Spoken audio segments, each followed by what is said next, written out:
Hey guys, and in today's video, I'm going to show you how to create this gorgeous quilted purse out of pot holders. This is the pot holder purse that, yes, I can't believe I got these pot holders at the Dollar Tree. And I even included one on the inside to create a red slip pocket and one on the outside with my chain handle. How gorgeous is this? Okay, let's get right into it. Let's start this pot holder purse. So to do this, you're going to need 8 pot holders. I decided to use black to get that black sort of designer quilted bag look. So you're going to do this twice, and here is what you're going to do. You're going to take 4 of the pot holders and you're going to place them side by side, and the inside you'll know is where you cut off your tag. So side by side, making sure that the loops are on the side there. So you can pin these together and then pin these together, and we're going to bring it over to the sewing machine and sew these down and this down. So this loop on the outside, you may want to flip it in,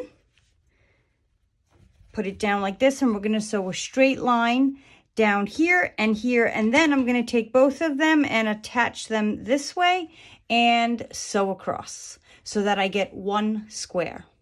Loving my videos? Why don't you consider subscribing so you can stay up to date with all the videos that come out each week? What I'm going to do is sew a red pot holder on one of the insides of the purse. You can do it to both, but I'm just going to do it to one. And what I'm going to do here is just sew down the sides and the bottom, leaving the top open so that I automatically just made a pocket, an interior slip pocket. And I'm actually going to leave this loop right in place here because I'm going to plan on clipping my keys there or whatever I have to clip there.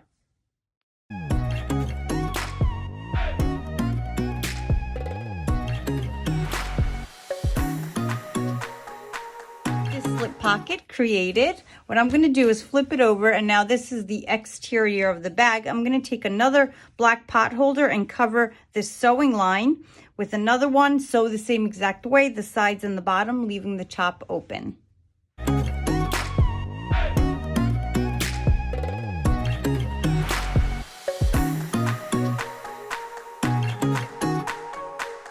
Now that this is sewn in place, the next step is to take them wrong sides together and place them one on top of the other. So I'm looking at the outsides or the correct sides of the bag, and I'm going to, as best as I can, match them up and clip them together. Of course, you can pin as well. Leave the loops out.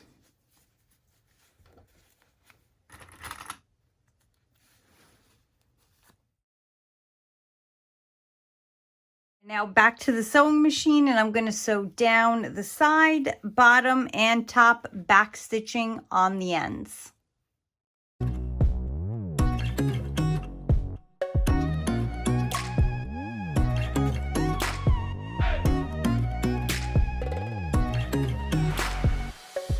Definitely coming along. Open at the top, slip pocket inside.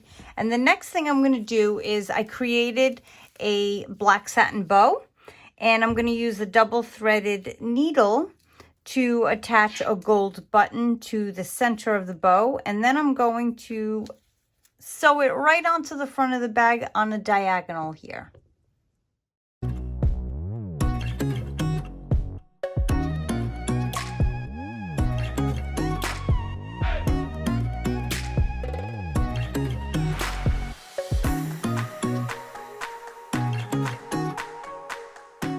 The very last thing that I'm going to do is, using the loops that I left on the side here, is attach my strap. So I've decided to use this gold chain that I had left over from a project, and I'm just going to twist them with pliers and slip it right onto the loop there. If you decide to use a chain, of course you can slip a ribbon through it, whatever you like. You can even use a fabric strap.